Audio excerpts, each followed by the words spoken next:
جی ہاں، مساق جمہوریت کے سمراٹ، جی ہاں میں بات کر رہا ہوں، یہ آصفہ بھٹو زرداری ہیں۔ یہ بلاول بھٹو کے ساتھ سرکاری دورے پر گئی ہیں۔ یہ نہ وزیر ہیں، نہ مشیر ہیں، نہ ہی کابینہ کا حصہ ہیں، اور نہ ہی کوئی MNA ہیں۔ تو پھر یہ پاکستانی عوام کے ٹیکس کے پیسوں سے کس حیثیت سے سرکاری دورہ کر رہی ہیں؟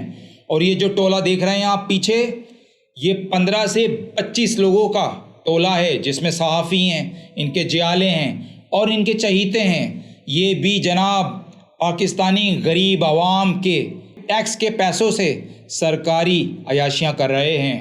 کوئی پوچھنے والا نہیں۔ بلاول صاحب، بلاول بھٹو اگر جانا ہی تھا تو اکیلے جاتے، یہ اس ٹولے کو ساتھ لے کر جانے کی کیا ضرورت تھی؟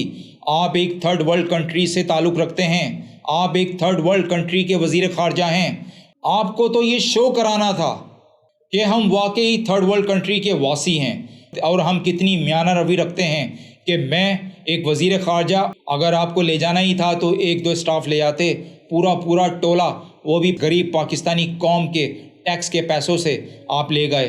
آپ کو خرچہ کرنے کا اتنا ہی شوق ہے تو کراچی کی سڑکیں بنوائیں، انٹیریئر کا حال دیکھیں جا کے، سیلاب زدگان کا دیکھیں جا کے، آٹے کا کوہرام مچا ہوا ہے، لائٹ نہیں ہے سندھ میں، اس کو پورا کر لیں، کوئی ڈیولپمنٹ پروگرام شروع کر لیتے۔ لیکن آپ کہاں کریں گے؟ آپ کو تو عیاشیاں منہ پر لگی ہوئی ہیں، کرپشن منہ پر لگی ہوئی ہے۔ آپ تو پانی خرید کے پی لیتے ہیں، پر یہ باقی کی پاکستانی قوم یہ خرید کر پی نہیں سکتی، ان کی گنجائش نہیں، یہ افورڈ نہیں کر سکتی۔ بلاول صاحب، خدا را ان پر رحم کریں۔